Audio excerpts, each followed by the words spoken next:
Hi, everybody. I'm here with author of The Caravan. His name is Adam Decollibus. Hey, Adam, how are you? I'm doing great. How about yourself? I'm good. Thank you. How's your Easter weekend been so far? You know what? It's been good. It's been pretty relaxed, but it's been nice. Okay, over here, the weather has been amazing. It's been like mid 70s, sunny, beautiful. I love it. Where are you at? Houston, well, the Houston area. I'm in Northwest Houston, Cypress, Texas. Okay. Gotcha. I always heard that I've never been to Texas, but I always heard that you guys have really whack weather there. Oh yeah, tomorrow it can be 30 degrees. The next day it can be snowing, and then sometimes you get all three seasons in one day. So, Wow. so Wow. it is really like that. Not kidding. Man, So yeah, that's we nice. get crazy weather. A few years ago, we had a hurricane. You probably saw that all over the news. Hurricane Harvey. Yes. Yeah, and so we get crazy weather sometimes. Yeah. Yeah. Yeah, well, it's good to have you on the show. And um, I'll go back up a little bit and talk about who you are. Tell me a little bit about yourself. Yeah. So my name is Adam Decollibus. I'm an author who was born in California. I was born and raised in this really small town way out in the mountains. And the only thing interesting about this town was that Alfred Hitchcock filmed like a scene of one of his movies there. And there was a couple of earthquakes, and that was about it. And growing up there, from a very early age, I always had a love for story and for books. And one of the things that served as a catalyst for this was this VCR that my parents owned, and we didn't have a TV, but we would watch movies on it. And a lot of the movies, they were, gosh, even a couple of them were without sound, but most were in black and white. And I'm talking ancient movies. So Oh, wait a minute, back up a yeah, little because I know that you're 19 years old. yeah, yeah. So, which is very impressive, by the way, that you have written a book and you're this far along in your passion. But you're 19 years old. So, how are some of these videotapes in black and white? I mean, is that because, why did y'all not have TV? Is that because you didn't want TV? Is this, It well, was you were just out in the mountains too. Yeah. yeah. Well, we were out in the mountains, but like we still had running water and everything. But Okay. it was just a family decision. But it was honestly it was a really good decision because it got me really interested in history. Because Is I would that where start your reading up. Sorry, go is ahead. that where your love from for books and stuff came from? Is because you weren't like glued to electronics? Yeah, I would say it was, yeah, definitely that. And also it was just part of our family. We're a bunch of readers. Okay, nice. Yeah. Okay, so go ahead. Sorry about that. Yeah. Well, no, there's not much to it, but after growing up there, I just grew up loving story, and I remember writing stories as early as I can remember. 5 or 6, I was just writing little stories, and that led to me wanting to become a writer. I knew that I wanted to do something with words. I wanted to create stories for people to read, and one day make my life as an author. Nice. Okay. So you started off when you were 5 or 6 years old writing short stories. Now fast forward a little bit. You're 19. And what gave you the inspiration to finally write a book? Is this your first book? How did this come about? Yeah. So Caravan is my first novel, and uh, this novel really means a lot to me because not only is it my first, but it's the first story or book that I ever got to write. The two words that every writer wants to write, which is the end, right? Everybody wants to, if you start a book, you want to complete it.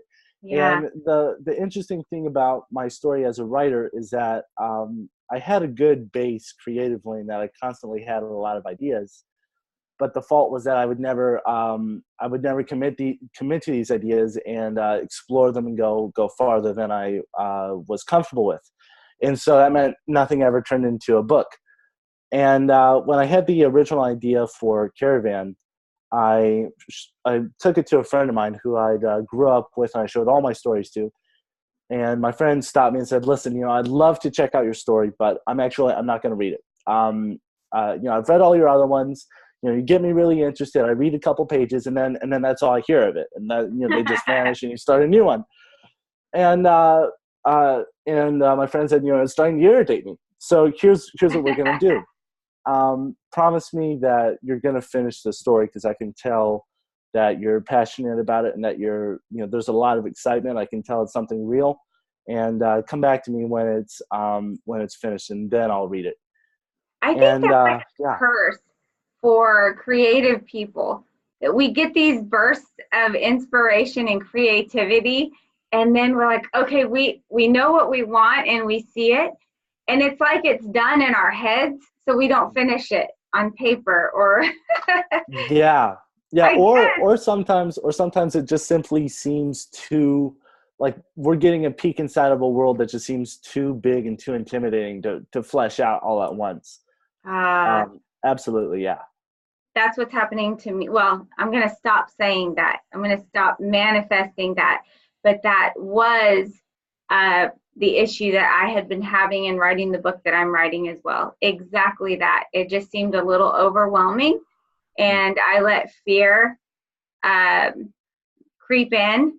And actually, that goes back to, I'm going to touch on that when we go back to talking about your book. But I'm sorry. Go ahead. I keep interrupting. No, it's all good. It's all good. You said your friend was frustrated with you because you hadn't finished anything, so you were committing to finishing this. Yeah, and actually, this ties into what you were saying about fear. It was also that, it's funny you use the word curse, because after a while, I'd almost thought like I was cursed, like I could never finish anything. Yeah. And the more times I would go back to it, and I would try and fail and try and fail, I started to build it up as a part of my identity, that I would just write and never finish anything. And when I promised to my friend that I was going to finish the book, I didn't know it then, but that was one of the most life-changing moments of my life, because that started me on the journey that led to me finishing the book, getting started in serious writing, and I even started independent publishing in print, and I'm going to publish the book soon. So I really owe it all to that friend in the beginning, and it's been a wild journey. Well, your friend spoke the words, but it took your self-awareness, to actually follow through and break that curse, if you will. But I remember talking, the last time I talked to you, you had said that it was a limited belief, that you started buying into that, I'm never going to finish anything. I've done the same thing, especially when you hear it from other people, because if you are a creative person and you get bored easy because you just like to create, but you don't want to see the whole project through, and you start hearing it from other people, then that's reinforcing, that insecurity in you says, man, I really can't finish anything. Yeah.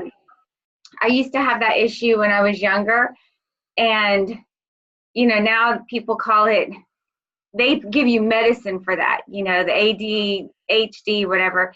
And when really, I think a lot of it is you just thrive on this creative, energy.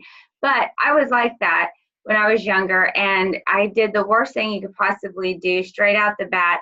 I got a job behind a desk.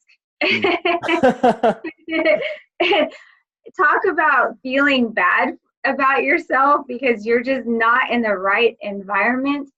I felt pretty bad about myself. But over time, I started realizing that the kind of job that I would be best at if I was going to be in your typical corporate world is marketing and sales, because I never had to be in the same place, over and over and over again. I could meet new people, see new faces, talk about new things, and every interaction was something new and creative. It was whatever I created it to be.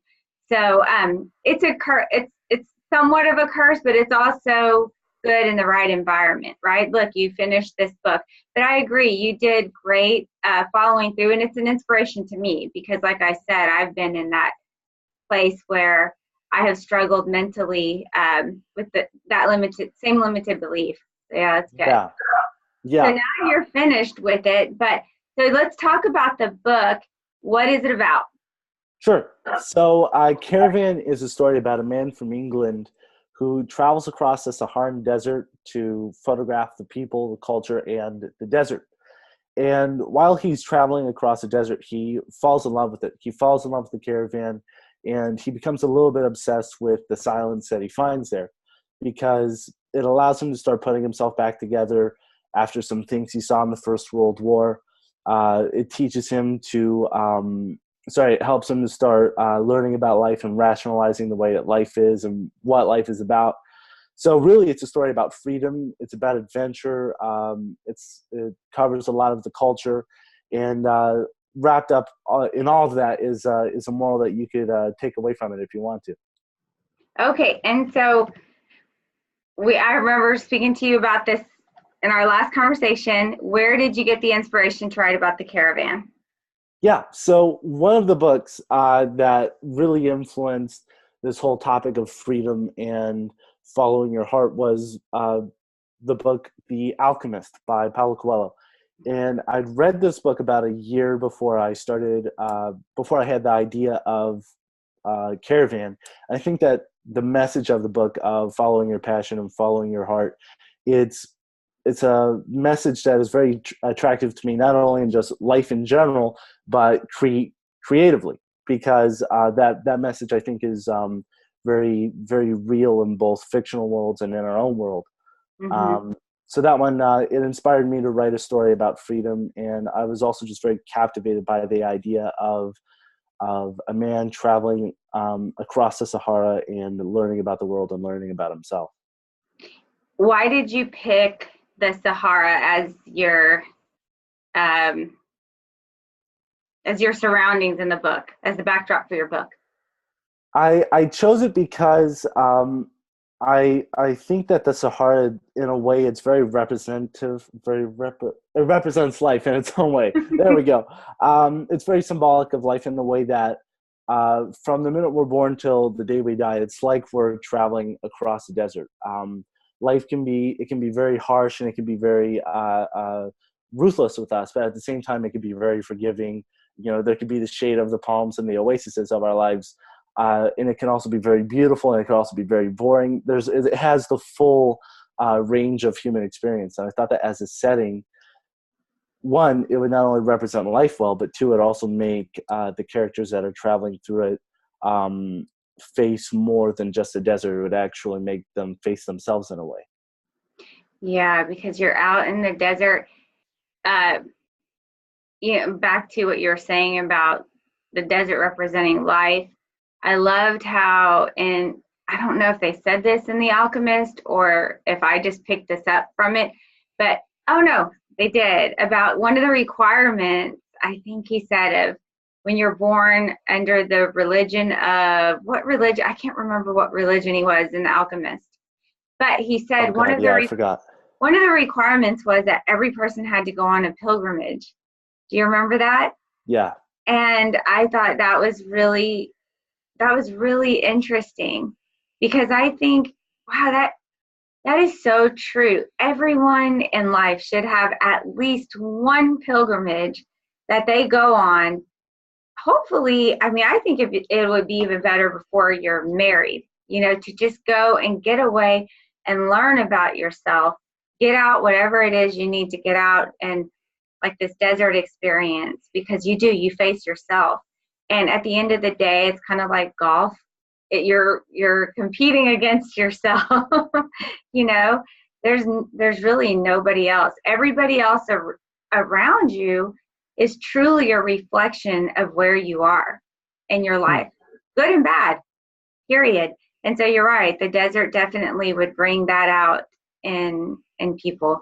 And again, it's so interesting that we're having this conversation right now, because that is exactly where I have been in my life right now. I consider it the desert, because a few months ago in December, I left my job to work on my book full time, and it was good money. And it was, I'm in this place where, wow, did I make the right decision? Was that irresponsible? All of these things that I'm going through, it's encouraging to know that everybody around me goes through the same things. But some people, they don't choose to walk through the desert to get to their dreams. You know, some people just stay right where they are and they just dream about the desert. And I don't think that's any of our destinies, is to sit and dream about a pilgrimage. I think the adventure is, I don't care if I fail. I just want to say that I did it. I want to experience life. At the end of the day as well, it's not even the accomplishment of it. It is really what you learned along the way, because then you find out, this is what I can and can't live without. I can live with failure. I can't live without trying. You know, there are two different things. Tony Robbins says the key to happiness, and I'm paraphrasing, is growth, is continued growth. If you are just stagnant, it's miserable, right? Yeah. I to add on top of what you're saying, yeah, I absolutely agree. I think that we as people were programmed just by life to seek comfort and to seek security and to seek almost like a pleasant sense of being stagnant, but in our own happiness. And I think that through life, listen, I'm 19, as you said, I'm 19, I'm a young guy. I'm probably not one to be telling people how to live their lives, but something that I've learned just through living life is that it's in the moments when you're taking a risk like that, when you're taking a risk of leaving your job and writing a book, which is freaking amazing. It's in those risks that even if it doesn't work out, that really add a lot of value to our life. And it's in that growth that we gain more than we lose, even if we lose everything, because we gain a lot of character, we gain a lot of perspective. And in the end, we gain more than we think we're going to gain, and we learn a lot. So absolutely, yeah, life, I believe at its core is about growth and about adding more to others and to yourself. And having a story to tell. Yes. I mean, really, I am a grandmother, and I have a 3-year-old grandson and a 7-year-old grandson, and I want to be able to share awesome, stories with them one day about the adventures Mimi took. I want to bring them on those adventures, and I want to have something to offer them. I don't want to sit around and listen to everybody else's stories. I want to have a great story to tell as well.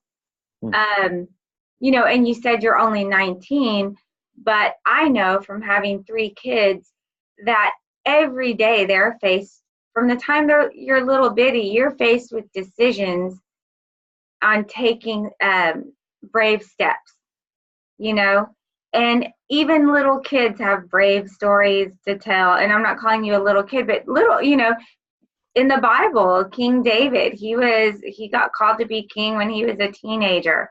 He took out Goliath when he was just a kid. So there's so many stories that you hear of these rulers from way back when that were young, that were called to do big things at an early age. That I don't think time has anything to do with it. It's just your moment and when you seize it, period. Absolutely. Yeah. I totally agree with that. How it's about the moment. And what you were saying about King David, that in and of itself, I think that's awesome. You have to have stories. And that's actually one of the power of stories, that you can reference it with your own life. So let's say you're a young guy like me, or even younger. Let's say you're just a kid, and you're thinking about doing something a little bit adventurous, or you're thinking about taking a lot of responsibility. You can turn to that story and think, okay, what would he do, or what would she do, or what would this person do? And I think that's why Disney, believe it or not, is one of the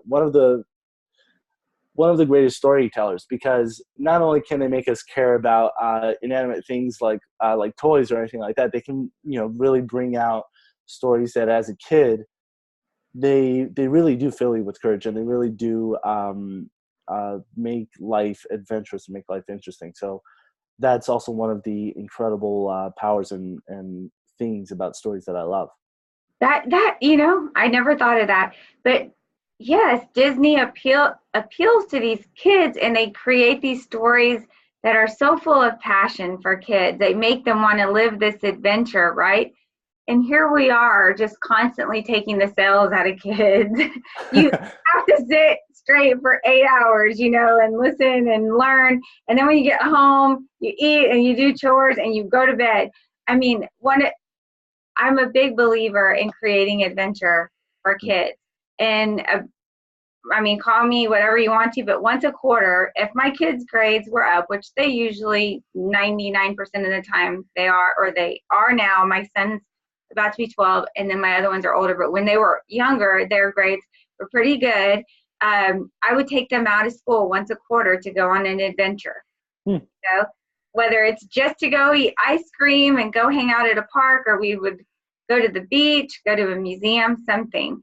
Because I was a single mom for a long time. I didn't have a lot of money to take them on these big adventures like trips, but I just did what I could with what I had.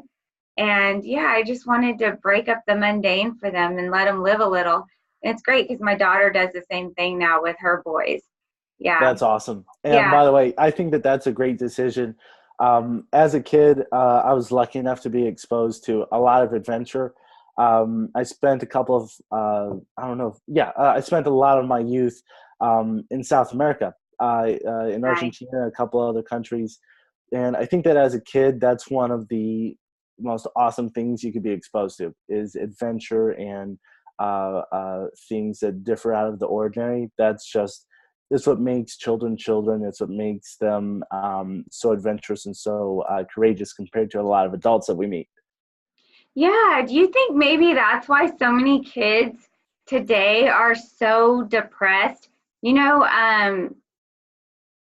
This is just a random subject, but suicide is the second leading cause of death in children in America, and for ages 10 to 17 now. And, maybe that has something to do with it too, is this lack of this sense of getting out and experiencing life. Instead, they're just on the screen watching life happen, Yeah. To add on that topic, I would say that one of the things too that you get out of experiencing things is you get perspective. And you get to really understand how good we have it in America. When I was traveling in South America, I got to see places where people were living in mud huts, and the way they got electricity was by connecting it to the telephone poles, and that was it. And I even saw people who lived in the Amazon, and when you come back, there's McDonald's down the street, you have a car, the lights are on, and okay, we don't have internet for a week. Everybody's happy, or whatever. When you get exposed to things like that, and I think that's one of the things, one of the second benefits is that you get a lot of gratitude for the little things that you have. Yeah. I went to Venezuela when I was 21 for about 3 weeks. Well, actually, I was supposed to be there a week, but every time it was time to go to the airport, they would forget to take me. So I was there 3 weeks total. Wow.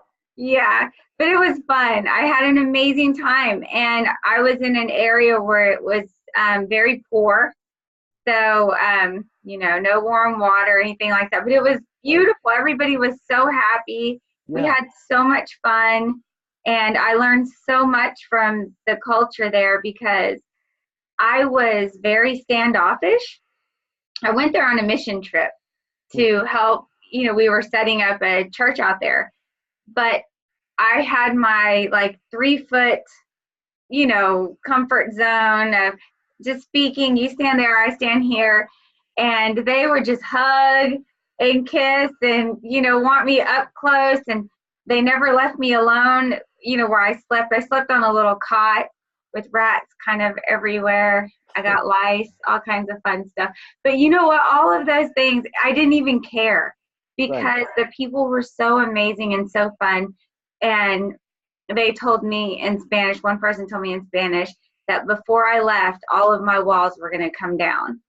And oh yeah, by the time I left, I was crying. I didn't want to come home. You know, it was amazing. So you're absolutely right.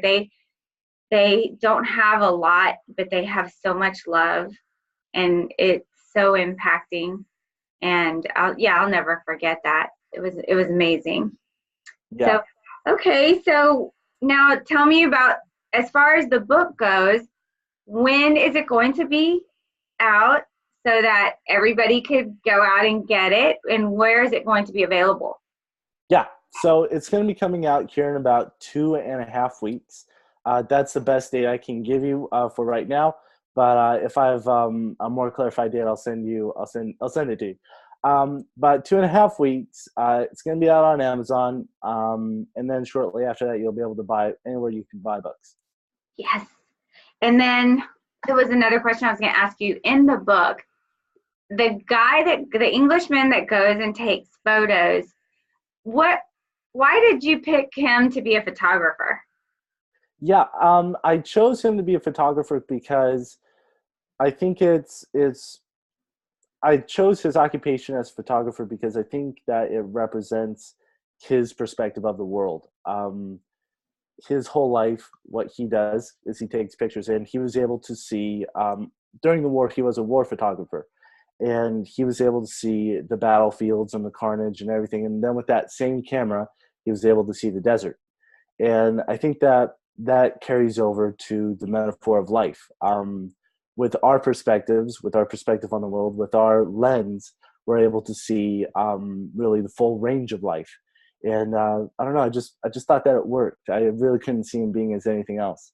Mm.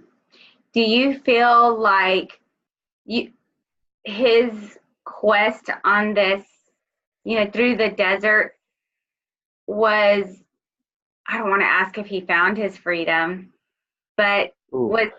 do you feel like that was his true quest through the desert, was to find a freedom, or what was his quest about to begin with? Well, the interesting thing about this story is that it doesn't start out as a quest. He actually gets sent out to the Sahara because he gets hired by a magazine that is super interested in the Saharan culture, and they want to send him there just to go take pictures and come back. Okay. And while he's there, and that's part of the plot of the story, is that he gets more and more involved with the story and becomes more personal, and eventually does become a quest. But I'd say that initially he doesn't go looking for freedom, that it's more of just a chance to escape the job that he had, which he used to be a baby photographer. And when he went, he got the job, and they're like, okay, you can go to the Saharan desert. He just took it. So I guess it was he just leapt for the opportunity, and that got the ball rolling on him starting his quest. So at such an early age, what made you realize that following your heart was so important? Ooh, I think that it's because I think that all of us, we have a gift inside of us that we can give. As you were saying, we all have a story to tell, and I think that we also have a gift.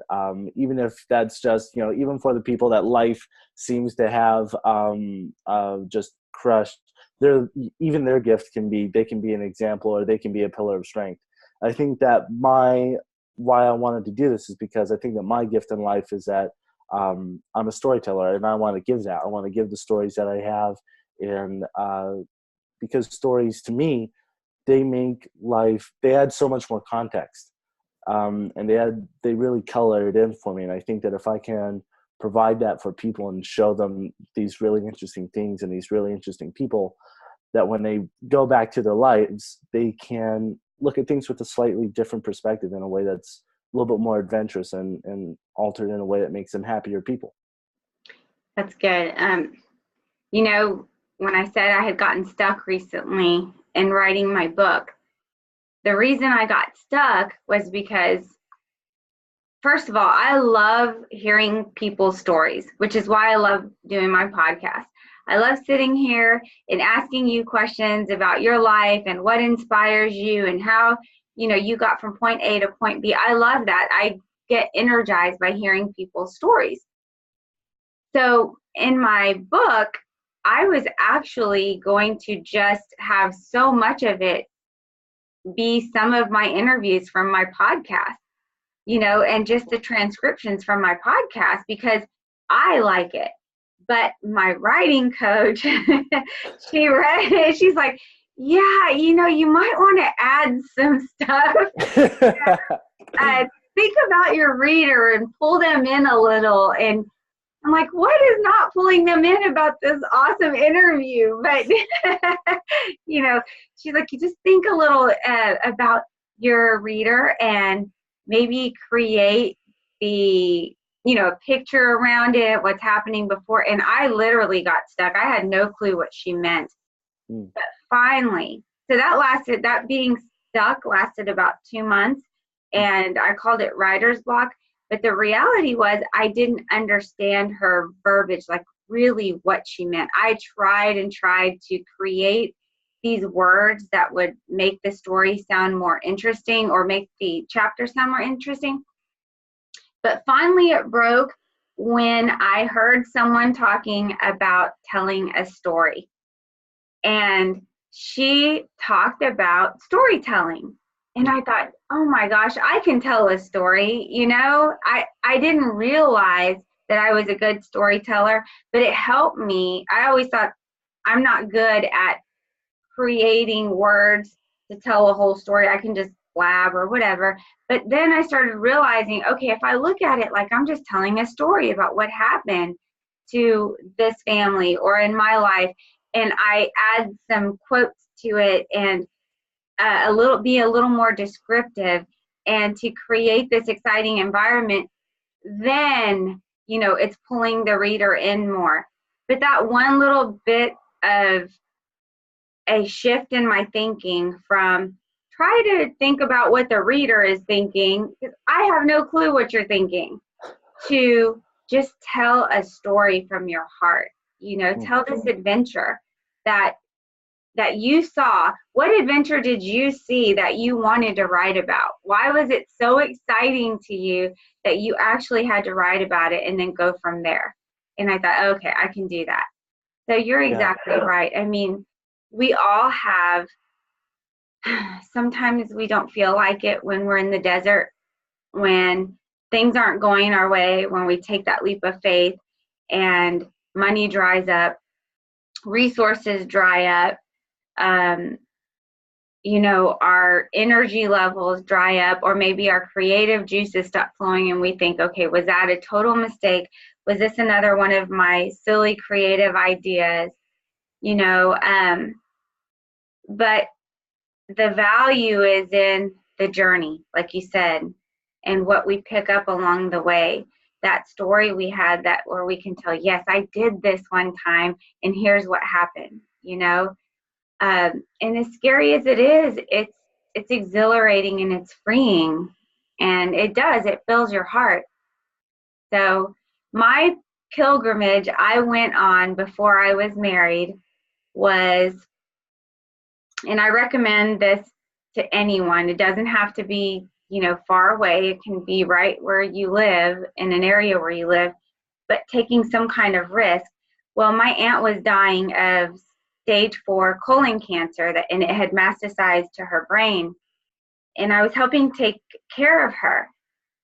And she said, she was lying in bed and she turned and looked at me and she's like, what's one thing you want to do before you die? And I said, because I used to be a firefighter, and actually they sent me to California to the Sacramento Metro Fire Department to work with them to learn about their fire camp to bring it back down to Texas.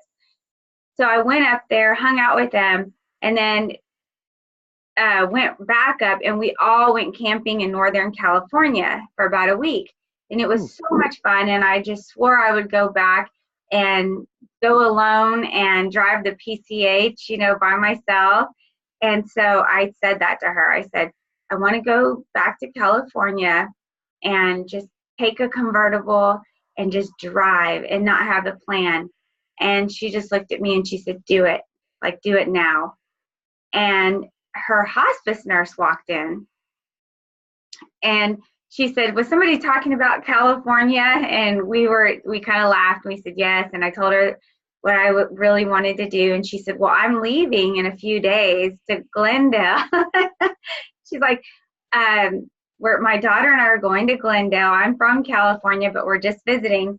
She said, if you want to go, at least you have a stopping point where you can say you know somebody. And my aunt's like, you need to go. And then my other aunt walks in. She was cooking for us, and she's like, you're crazy. You are not going to California by yourself. And my other aunt who was dying, she's like, yes, go. So not kidding. The next day, I booked a trip to California, rented a convertible, and I ended up flying into Glendale. Never saw that lady, that nurse again, ever. I never saw her once, actually. But she was sent there to be my little catalyst to get out there, just to give me that little bit of courage, because I never saw her once when I went out there. Landed in Glendale, got in the convertible, and just drove. For 5 days, I had no plan, and just went to different beaches, met different people. It was the most amazing time ever. I loved it. And what I found was how peaceful I was in my heart. And I found that place of peace that exists inside of me that I know when there are all kinds of storms around me, I can go back to, because that was there in me. And when I met with people from California, everywhere I went, I brought that peace with me, and I created these amazing bonds, and the next day was getting messages on my Facebook wall. I love you. It was so great meeting you. Not like, hey, it was great meeting you. It's I love you. These great, amazing bonds, because I was in a place, taking my risks and creating these amazing stories and bonds. So yeah, I suggest a pilgrimage to everybody. Yeah, I back that up too. That is amazing. Mm-hmm. That is awesome. So California has a very special place in my heart, between the firefighting or camping with the firefighters, the fire camp, and that little pilgrimage. I love it there. Yeah. Yeah. Oh, it's beautiful. Yeah. So anything else you want to share about the book that really, something you really love about what you share in the book that you want to share with us right now? I would say that if you're like me, if you're the kind of person that likes stories, that likes books, that take them to a different place, that while you're reading to the book, you feel like you're traveling, you feel like you're going on an adventure, and while you're doing it, you're learning and you're picking up these little nuggets of wisdom, I would say pick up the book. You'll definitely enjoy it. It's a book that I think does that, and I had a lot of fun writing it. Okay, so a few more questions. What was your biggest pet peeve about the writing process, you writing this book? What's one thing you just cannot stand? Ooh, I would say the biggest pet peeve would be formatting. Formatting is the devil for me, because you write the whole manuscript, and I did it by hand first, and then I transcribed it to a computer, and I changed a bunch of things. But during the process, like when you change it to a Word file from a PDF to something else, you open up the new file, and you think everything's going to be exactly the way you saw it. But then there's these big spaces in the paragraphs, and this line is over there, and these words are spliced, and there's a dash over here. It's crazy, but it's not that big of a deal. But that's one of the things that drives me up the wall. Okay, and what was your funnest part of writing this book? Ooh, I would say the funnest part, I would say it would just be the writing, the editing, everything about it. Of course there's rough bits, as you write. There's days that, you want to open up the window and scream, but for the most part, it was just writing it. I really enjoyed it all. I enjoyed writing things that surprised me that I didn't know I was going to get to there. It was just a really awesome adventure. I enjoyed the whole thing. That's great. Well, thank you so much for sharing your wonderful journey with us. That is so great that you're, oh, I did have one more question before we go. Do you find that you were sharing really deep down inside your personal story through this book? You know what? No one has ever asked me that on an interview, but I've asked myself that question a million times. And I think that in a way, yes, and in a way, no. I think that if at all, it wasn't intentional, but there are some similarities. I think that as I wrote this book, I did discover a place of freedom and a lot of what the book talks about. But I did none of it intentionally. Okay. Well, Yeah. I'm really excited to see what else you come up with, because you are so, like, right at the beginning of your journey, right? I mean, you're just launching and you're so young. So I can't wait to see what else you come up with. And, maybe it transforms into a movie one day. Maybe we'll see you on the movies one day. That would honestly, that would be a life goal. That would be amazing. Awesome. Or maybe we will see one of your books turned into a movie. Yeah. That's what I meant. Yeah, I don't know about acting, but I'd love to see a book into a movie. Yeah. Well, thank you so much for being on the show. And I really enjoyed getting to know you. And you definitely are an inspiration to a lot of people who are kind of sitting on the thought of doing something new and stepping out in faith. So I really appreciate you, and I'll talk to you soon. Thank you so much for having me on, Michelle. I had a great time. Me too. Thank you. Bye-bye. Thank you.